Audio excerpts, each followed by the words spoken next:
for an interview with one of the spokespeople, but none was available. We're joined, though, by the former UKIP leader, Diane. She's with us now. She was in charge for 18 days last autumn before quitting the party. Welcome to the Daily Politics. Because of Copeland, Labour was a clear loser last night, though it did win Stoke, for which it has much relief. But the other clear loser last night was UKIP in general, and Mr. Nuttall in particular. And your question? Get you to comment on that. Paul went through, has gone through a very horrible experience. He's gone through a very, very tough learning curve, and he's seen firsthand, experienced at firsthand, the sort of issues that Nigel faced all the time he was trying to get into Westminster. What I don't doubt happened was that Labour was absolutely focused on ensuring that UKIP did not take Stoke, and I think the collateral damage they took was sacrificing Copeland as a result. And in doing so, they had three strands to their focus, their objective. One, they had to stop UKIP in the West Midlands. Two, they had to undermine Paul as leader of UKIP. And thirdly, they had to undermine him personally. And they've achieved all three of those. I don't believe they've undermined him fatally. I do not expect Paul to resign. I don't want to see But the Paul knives resign. will be out for him, won't they? No, I don't think they will. Well, Nigel Farage said it was fundamental that you had to win this seat. You didn't. Aaron Banks, one of your biggest bank rollers, has made it clear that he's not a fan of Mr. Nuttall. So there must be, his leadership must, I put it no higher than, it must be under question. Well, first of all, Andrew, I'm now an independent. I'm no longer a UKIP member, so to refer to your situation and give me the possessive just doesn't apply.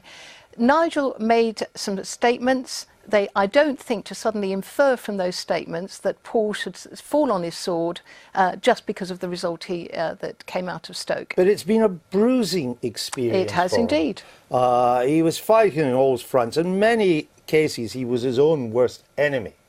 If Labour were out to do him. It wouldn't be surprising if he decided he didn't want to go on. It possibly wouldn't be surprising, but I just don't think that's going to happen. You know, Paul has stood, replacing me, as you pointed out already, to lead the party. Now, he's achieved one very fundamental aim, and he has unified the party. I think via this experience, he's also identified that the unity has come at a cost. And maybe there will be casualties in terms of the team that he has around him, who he will be reviewing this result with over the weekend, over the coming days, and decide maybe there's some new faces that need to be brought in, maybe there's some new approaches that need to be brought in. The good thing is, from my point of view, as an observer, as an independent observer, is he's gone through a very, very tough call. He hasn't achieved his aim, but he's learnt a hell of a lot, and so has the party. And from my point of view, as an independent, I emphasise again, they are going to go forward with this. Well, except that even in the good times, UKIP's had an ability to rip itself to pieces.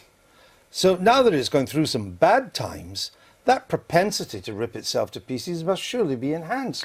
Well, I don't think it goes anywhere near to what the Labour Party is doing, as your interviews prior to me have pointed out. Stick with UKIP. Yes, I think. I mean, even Labour hasn't gone through the number of leaders you have. Paul I will go back to the point I made. Paul, in the last few months, has brought the party together. We have not heard the narrative that, of course, the media tried to portray, that the party was not unified, that people were sniping, stabbing each other in the back. I think he's done a very, very good job there. What he is now seeing, and I think will learn from this experience, where does he need to move on the chessboard, the people around him, so that this occurrence doesn't happen again. But let's put it into perspective, can we?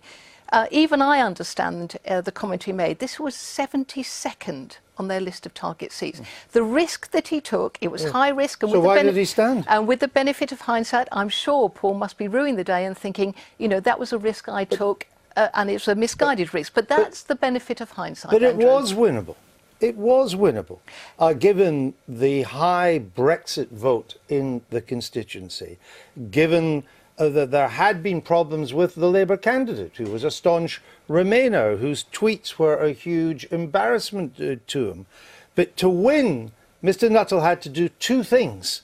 And it was one of the reasons why he was elected to be leader.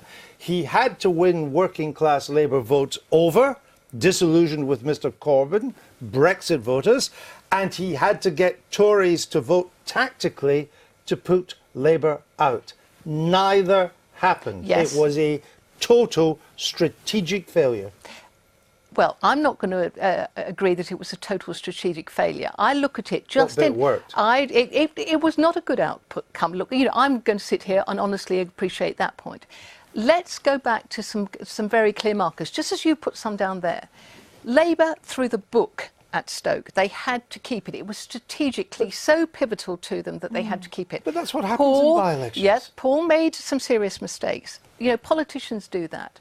But when it came down to it, the tactical voting that you just explained didn't happen.